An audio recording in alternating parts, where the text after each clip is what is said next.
You can edit it. So if there's parts of it we don't like, then we can just take it out. So if you mess up, then that's fine. All right, edit.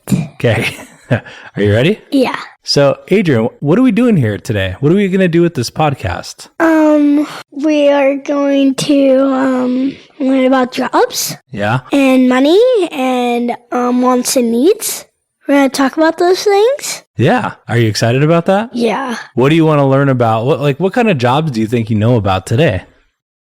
I don't know. A lot of jobs. Well, just name as many as you can real fast.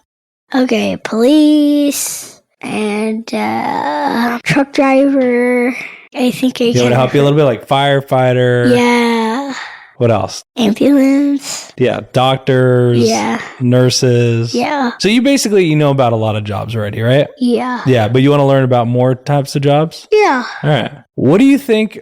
Why are jobs important? Or, why do you think that's even important? Jobs are important so we could be safe and all kinds of stuff. Yeah, well, we were talking about, so when you have a job, you earn money, right? And then you use the money to buy wants or needs. Right. What is the difference? Like, what is a want? A want is like toy, like you don't need toys. But a want is like toys or like maybe some decorations. Yeah. But you don't actually need that stuff. You need like refrigerators and food and the house. That's pretty much it.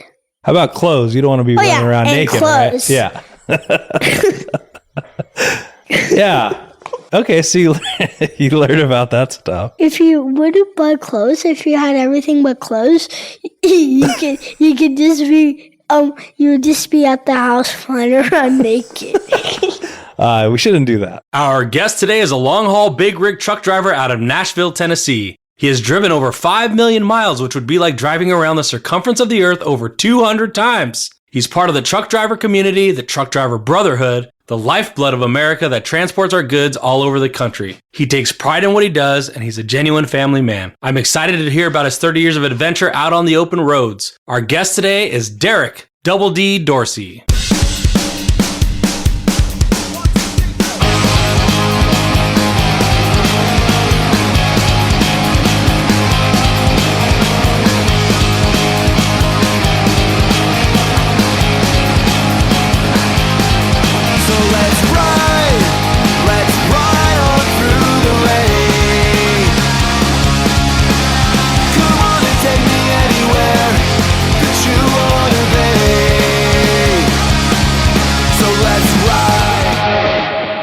So, Mr. Dorsey, Derek Double D Dorsey, where can we find you today? Today I'm in right here on the Beltway of Washington, D.C. in Dave Buster's restaurant here doing this live this recording. Are you getting down on some chicken wings, some fries? Well, you hanging out? I'm gonna get a burger here when I'm done and head on up. I'm headed up to Logan Township, New Jersey, with a load for Target. Is where I'm headed off to. All right, great. Well, hey, so this is a podcast all about careers and just helping people understand what different jobs are all about. And so today we're going to just talk a lot about what you've been doing for the last, 30 or 40 years, you said, driving a truck? Yeah, well, I've been driving for right at 30. I've been with Western Express 22 of the years I've been driving. And as we were talking before this, you were telling me you've driven over 5 million miles. Is that right? Sir. So I was doing some math on that. I wanted to make sure I got it right. But so if you were driving over 5 million miles, just to put that in perspective, that's like driving around the circumference of the earth 200 times. Oh, Lord. Can you wrap your head around that? Did you know that? No, sir, I didn't know that. No, sir. Well, now that you know that, how does that feel? That feels pretty good. I mean, some days you just look, it's like you when you see all these hurricanes going on and you think about how the earth revolves and say, man, I'm in so many different places at different times of my life. I could be riding into a hurricane or leaving from a hurricane or tornado alley out in Oklahoma area when I'm traveling across interstate 40s and things like I've been out there when it's been a dust storm before. I couldn't see nothing. I just had to stop. And when I stopped, I was literally up on probably inches from a tractor trailer from hitting them. Wow. Yeah. So that movie Twister that just came out, you're the real real life tornado chaser. Then it sounds like. I've been through a lot of something like that. Sir. Well, we're gonna get to all of that. I'm looking forward to hearing about. I'm sure you got a million stories that you can share with us. But just to kick things off, help us little. We want to get to know Derek Double D Dorsey. So I guess let's start there. Where did that nickname come from? Double D. I don't want to make any insinuations though, but that one sticks. Well, Double D basically it's a lot easier to just say Double D. My initials, I just kind of took my initials from them and Double D. And at Western Express with our president of the company, Paul Wick at Western. And then I usually have a slogan. I'm one of these drivers that when I drive, I train people to help them, encourage guys. It's a career. It's not a job. It's a career. We do things life-changing because what we do is we help people. I look at it when I'm doing my job, I'm bringing something to somebody on the back of my truck. This is a product that someone needs or they want or something that they looking for. Double D come from my initials, Double D, and I kind of just stuck with it. And I've been with Double D. It's just one of my favorite slogans I just use. You probably heard it around. I'm too blessed to be stressed. Oh, yeah. Love that. And just to touch on what you just said, I don't think a lot of people realize that, well, maybe they did start to realize during COVID that truck drivers, you guys are the lifeblood of the America. Like you just said, products, the shirt that I'm wearing right now, the food that I ate for breakfast this morning, the desk that my computer is sitting on today was all on a truck at some point being hauled by people like yourself. Yes, sir. And so, you guys are real life superheroes in my book. And I think a lot of people started to come to that realization when the world came to a stop. There was no stopping for you guys. You guys needed to get going. People needed that toilet paper. Yes, sir. That's what everyone was talking about the whole time. And you guys were the ones getting it there. Yes, right? sir. And then when COVID hit and everything, I was very much into it. I never got sick. I took precautions, and a lot of our customers, like with some of our supply chains, yes, they did require masks. Some people didn't want to wear them, but everybody calls the shots at their customers. If whatever the customer requires of you, if you want to make your living and this is your job, your compassion, you have to be out there to give people and follow their instructions because nobody knew. Who knows how you're going to catch COVID? I didn't know how to catch COVID, but I did everything I could to protect myself and my family when I go home, because I'm in different types of environments with people in my truck. I have different guys that I train out here on this road to try to help them a career to help provide for them families. And I try to teach them to be safe. And I want them to be safe and treat this thing like, hey, man, you can do well out here.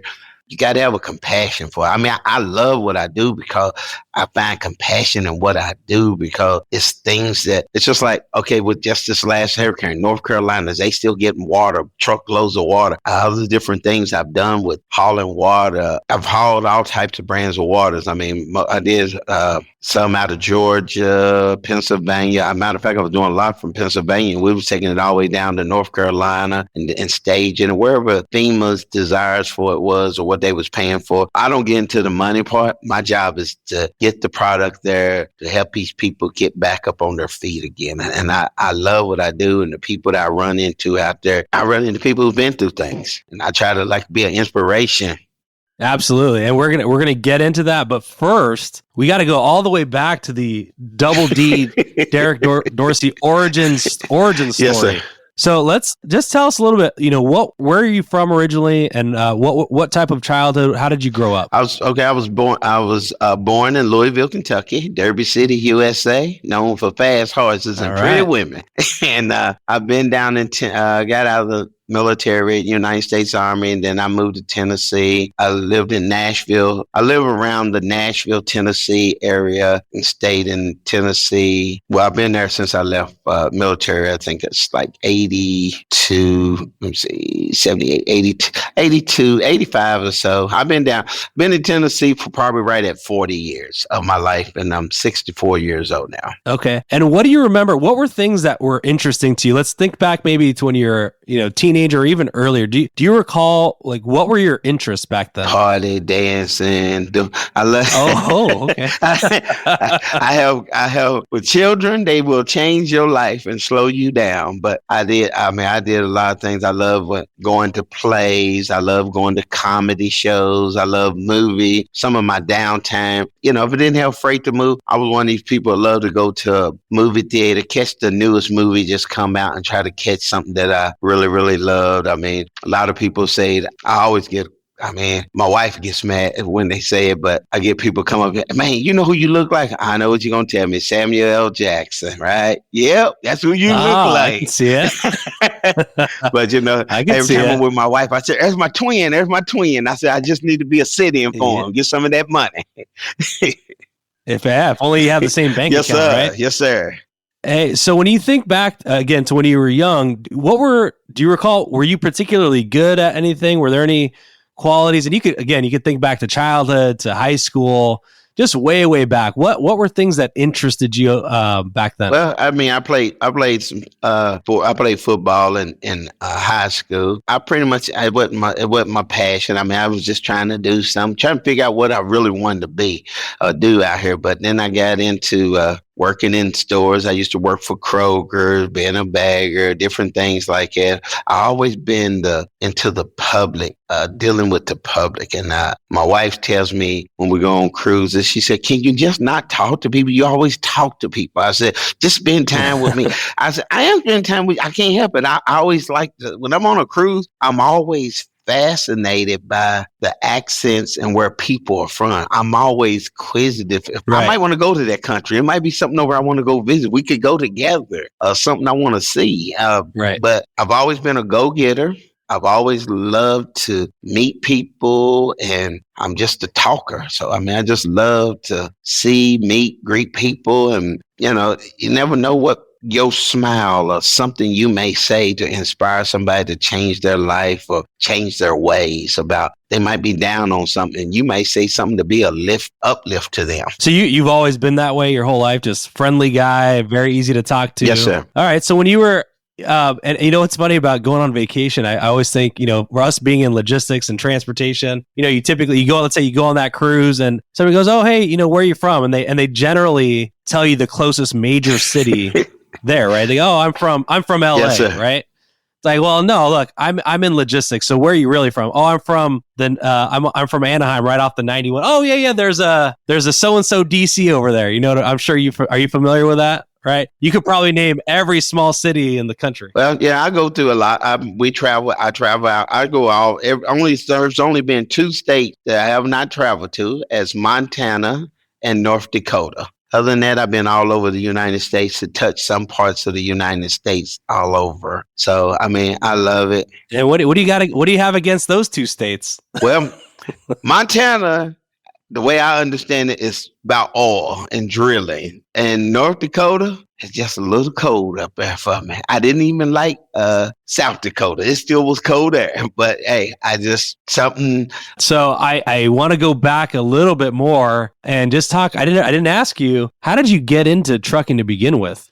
Talk us through that story. As you growing up, I used to live in Louisville, Kentucky. A lot of trucks come through there, which some of the companies are not around no more. Like yellow truck stands out because it was around when I was just a baby. And when they cut through, you standing out there, you blowing your horn and holding and sticking your horn. And then as things was changing, look at all these fancy trucks. I said, I just said, hey, I got tired of working inside retail, working assembly lines or working in a warehouse. So I said, driving a truck, I'm pretty much myself. I'm my own boss. I move his truck. Only thing they do is track me. They don't tell me I have to eat, I have to sleep, I have to take a shower. I got to do all this stuff to take care of myself. So would you say you liked the job right off the bat, or did it take you some time for it to grow on you? Well, I liked it off the bat because the way you meet people, I'm a people person. I just love meeting different people, traveling. Like I said, traveling so many states, you meet so many different people. You make friends. I look at it, you making friends, you making connections with other people. There's so many things out there.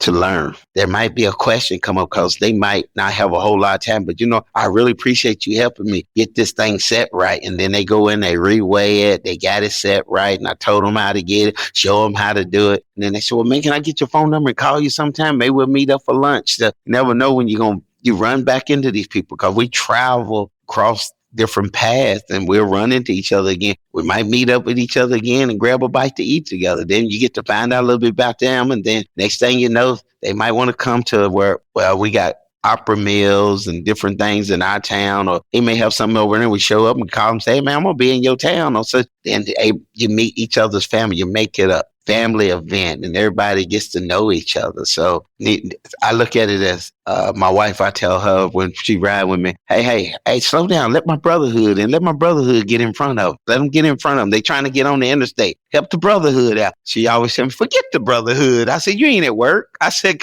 I'm always at work. That's the brotherhood because I might need that product. I want them to go in front of me. We make it fun though when we travel. Yeah. Okay. So a typical day. So you wake up at, is there a typical start time? Are you waking up at 6 a.m., midnight? Does it change by day? Talk me through from the first moment that you wake up in the morning. How does the day go? Well, it all depends on what time it's due there. So, cause you all about your clock, you got 11-hour clock. So my thing is like right now on the load I got right now, I'm not due there with it till tonight between 1900 and 2300. I'm actually 2.5 hours away from my delivery right now, but I can't take it before 1900, but I have a window to get it there yet. So I'm ahead of my schedule. Basically I stop. I'm just chilling out, eating in this area where I'm at and just killing time. And then I'll get up there in time to get my load off and drop it. My day, typically, I do day and night. It's you have to base it on, you have to adjust your time. So I'd rather drivers don't think of moving freight as a 8 to 5 because there are customers, we deliver grocery warehouses sometime at 2300, which is 11 o'clock p.m. at night. And that's what we deliver to them late. So we have to adjust our time that we got enough time to get in there, get unloaded, and get off their property. Not all customers have a stationary that you can sleep at. So you have to leave, get to a truck stop safely, and go to sleep, or unless you got another load. I'm a night driver. I drive mostly nights. Even though I'm a trainer, I train my guys in the daytime because they are not as familiar with the roadways, the highways, and what I travel in at night because they can't see. You don't understand. Deer travel mostly more at night running across that road. You don't want to hit no deer and tear up your truck. So I fluctuate in scheduling. And when you're sitting in the truck, when you're driving, and again, let's think before you were a trainer and you were by yourself, how do you burn time? Like, were you listening to the radio? Do you listen to podcasts? I mean, how do you mind your time when you're driving long distances? Listen to, when I'm driving long distance, I'll be trying to tune in, like for instance, I'm a Yankees guy and they in the World Series. So tonight is our first game. Oh man, I'm a Dodgers fan. Eric, why didn't we start with that? This would have gone a lot differently if I knew that. I'll be watching that first game tonight, and I'll be I already done picked out my Buffalo Wild Wings spot up in New Jersey where I'm gonna be at. So I'll be watching that game after I drop the load off, and I'm gonna stay there until I get my next load in the morning, and then I'll head out. But I will get to see the game. I love going to sports bar as far as killing my time. You have to pick where people can tolerate or customers that are truck friendly for the truck to park. So, or you can leave your truck in the truck stop. Now they have Uber, and then it's a cost. But I like when I get done at a place, I'm ready to go to bed. So I go to sports bar. I don't drink, so I just go to sports bar and I just hang out and have a good time, eat food.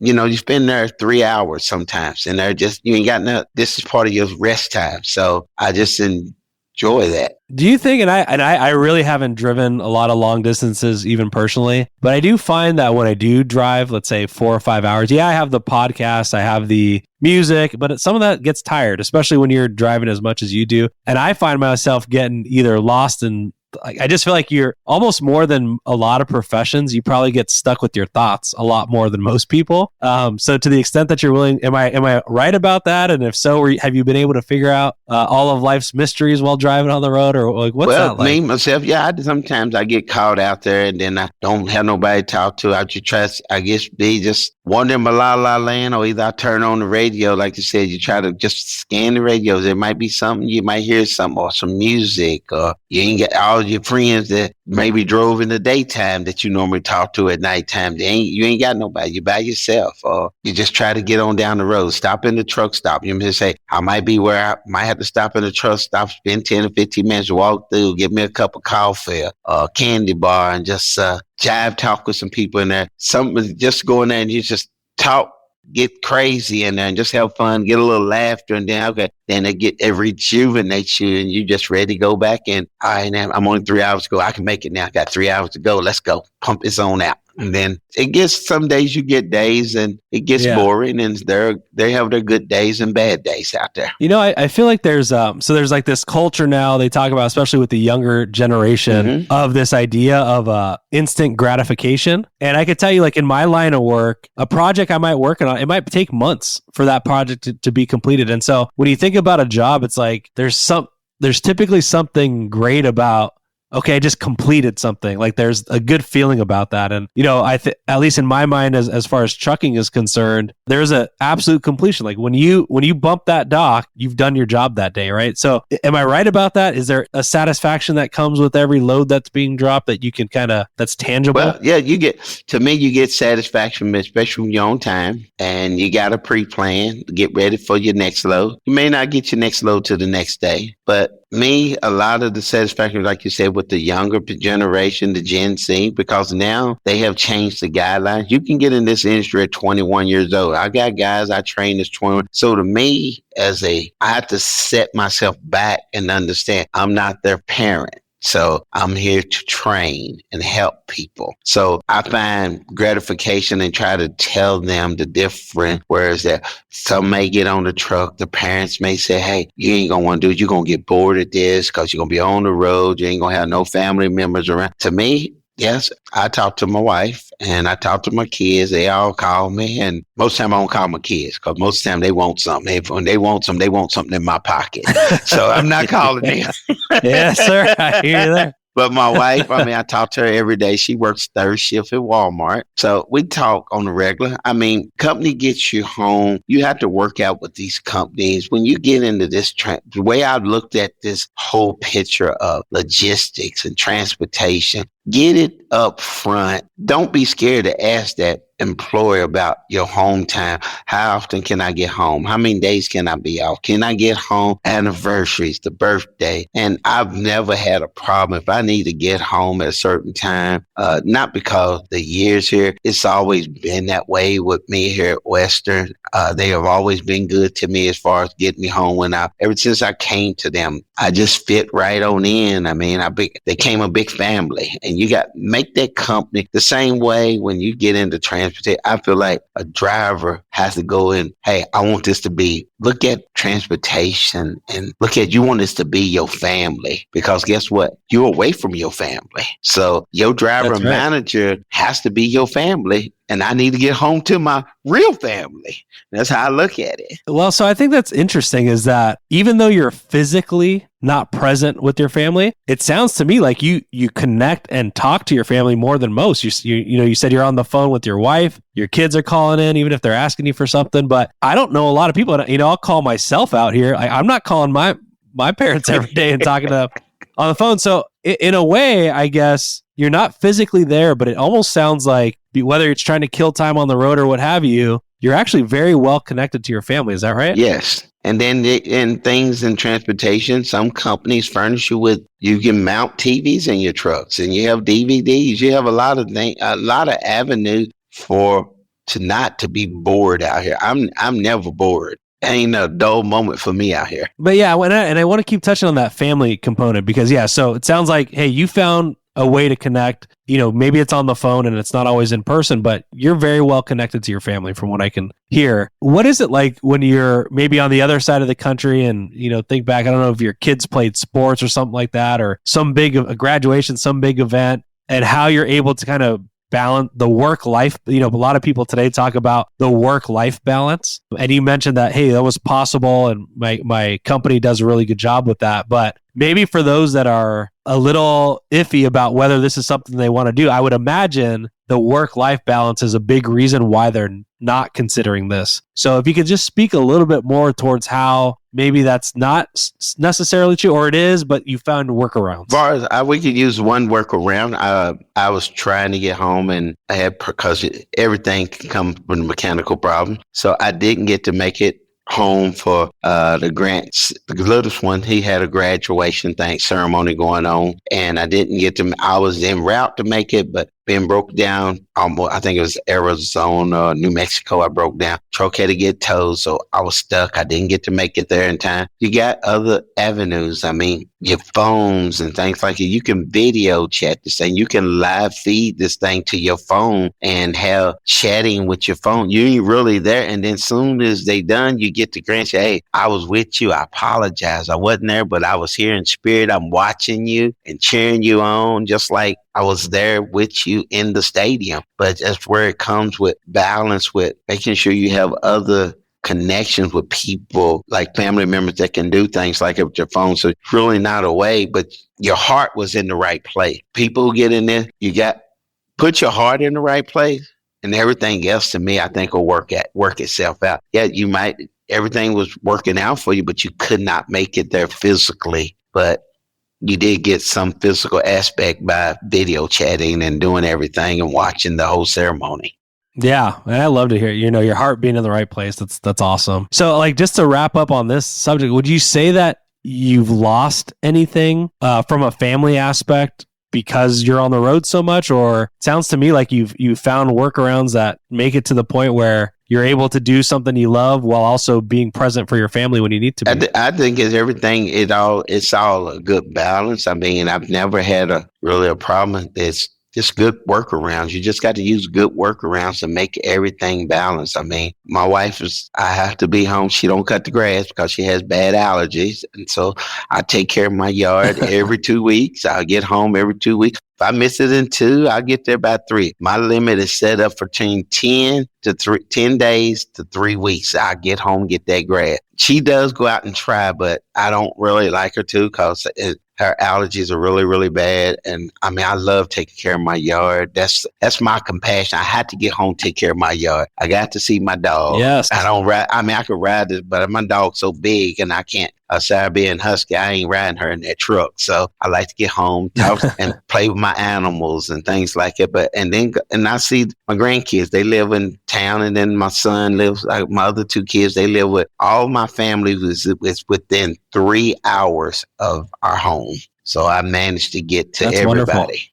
Wonderful. That's fantastic. So when you talk about some of the perks of this job, and we briefly touched on it, but you've been able to see more of America than probably 99% of the people out there. Would love to hear a story about one of your favorite travel memories being on the road. Yeah, why don't we start there? Well, got 2 of them. I mean, Vegas. I've taken my wife to Las Vegas. I go every year with Lowe's Home Improvement for the GM convention, and I travel out there with their annual convention for all the GMs. I bring all their corporate event stuff out. Been doing it for 14 years. I do that every year. So one year I just said, I done been all up and down the strip. So I know Vegas because I'm there every year. So I learned there all the spots, and I take my wife.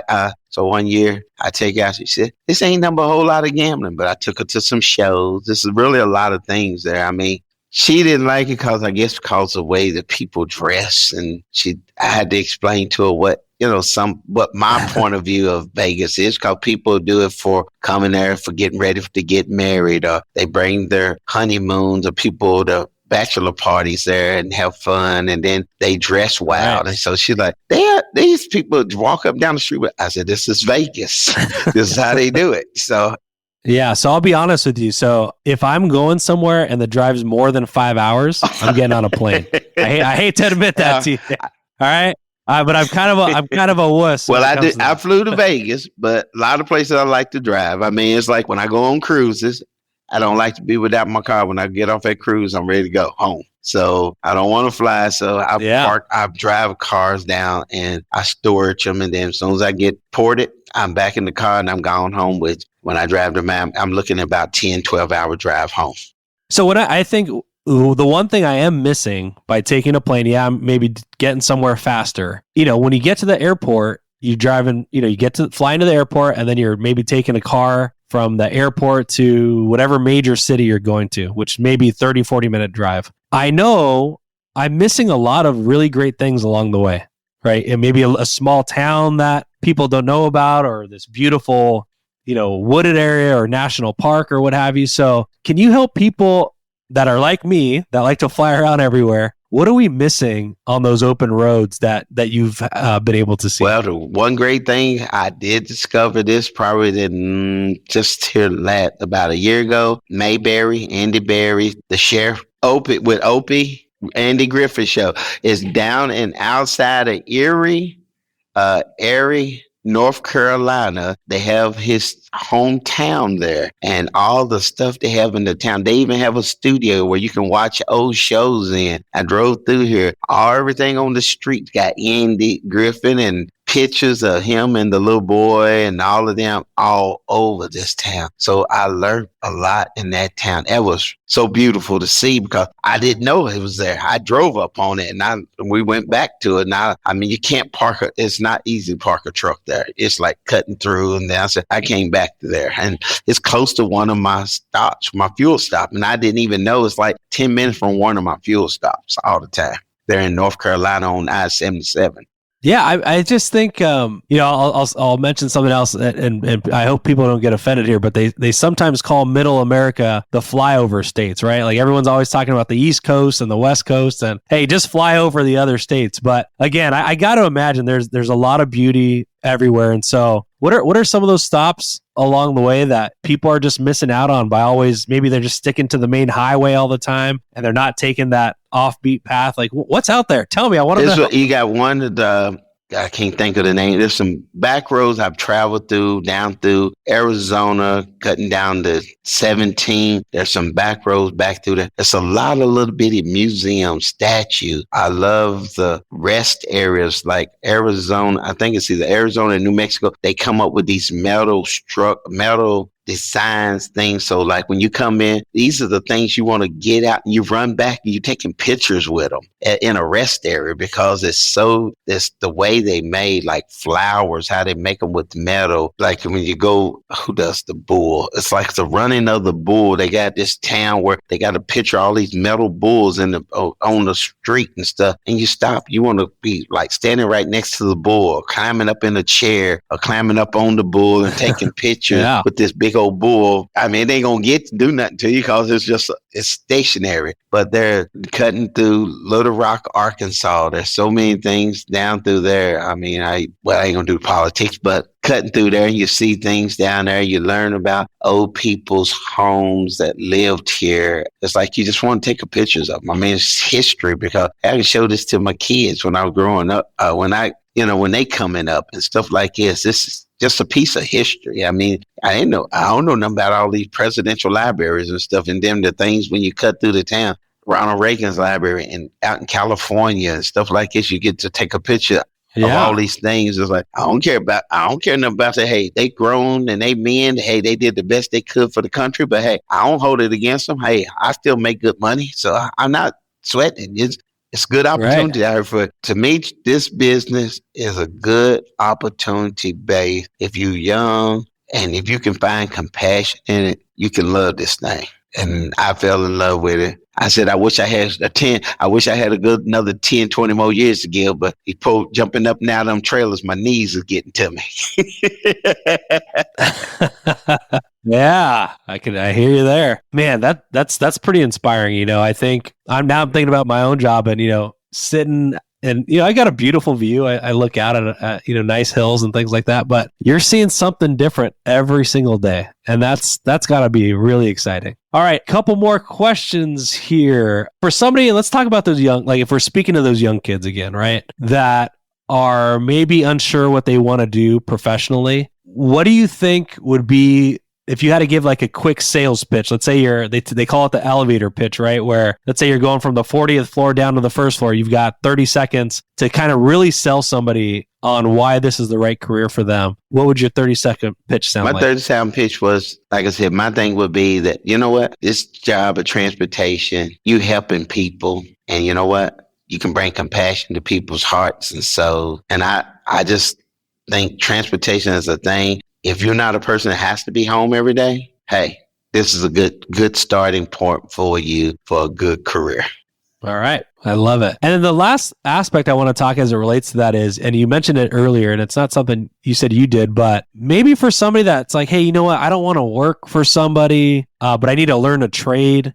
So, go be a truck driver. And one thing I heard that you said that was interesting was at least some people take the route of, okay, well, I need to go drive a truck for somebody else. I need to go make some money. I need to go save some money. But eventually, if I have an entrepreneurial spirit or mentality, I could actually become an entrepreneur by owning my own truck. And I think that's a really fascinating aspect for people as well. So can you speak to that, what you know about that type of career path you could take within trucking? Yeah, if you build, some people save their money, because I know there's a lot of people out there, they save their money. They start out maybe in a used truck. They might be 2 or 3 years old. That's called an owner-operator. You get with a broker. If you get with a good broker and broker loads to you, y'all base it on whatever percentage pay you're gonna make on it. And if you're in agreement and you feel like you understand the business and how to make money, I could do it if I had my own truck either way. So I know the business from the ins and the out. From the broker standpoint, I know a little bit about broker and over the road driver and being an owner operator driver. If you choose to just be an owner operator, I know there's owner operators out there I've met. They don't work in the wintertime. They only work 9 months out of a year,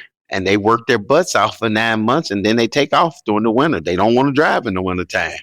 Right. So I guess what I'm hearing, the general theme here is this is a career that's extremely flexible, whether it's, the different hours that you can work, whether you want to drive a over the road truck, a flatbed, a tanker. I mean, there's all different types of trucks that you could drive. There's, you could become a owner operator where you own your own truck and make your own hours and things like that. So it just sounds like very flexible. Is that right? Yes, it is very flexible. I sometimes think of myself as a owner operator trainer. Yeah. Well, hey, Derek, it's been a pleasure. Anything else that you want to share with people? It sounds like, for you to be in a career for 30, 40 years, it means something. I just wanted to kind of put a spotlight on a career that I think is critical to keep America moving, and we appreciate what you and all the other drivers out there are doing for us. Any last thoughts or things that you want people to know about this industry, this career? I just tell them, if you choose this path, think safety first. Learn all you can about handling that big rig. Learn the aspect of it best you can, in and out of it. It's a great opportunity because as you can tell, everything is going automated. So guess what? When it goes automated, it's still going on a truck, and you got to move it. So guess what? Learn this business. This might be a path that you didn't want, but you can come to learn to like and then fall in love with it. And because the different people that you meet, because when you even go to these truck stops, we have lounges out there, the truck stops, you meet guys, they sitting in here on Sundays. We all sitting in trucker lounges. It's the ones that have them watching football together. All of just big old kids. You think you're in a stadium. There's be 25, 30 people sitting in here. We just having a good time and meeting each other and learning something about. And each people is talking about where they from and living. And you learn something about other people's lives. And you get to touch their lives with something. And you never know when you're going to touch somebody's life that they've been through something. They hear you say that you done been through, but you done came out of. And then how'd you do it? And then you become friends. You become brothers. You share numbers. Next thing you know, you talk with each other half the night out there driving down the roads. That's incredible. I love it. And I think there's very few careers out there that offer that type of opportunity. Mr. Double D, Derek Dorsey, thanks so much for your time today. And yeah, be safe out on the road. Go Dodgers, right? Yes, sir. Go Dodgers and Yankees. Whichever one go. Good luck on tonight's game, sir. May the best team win. Yes, right? sir. Thank you. The Rockies,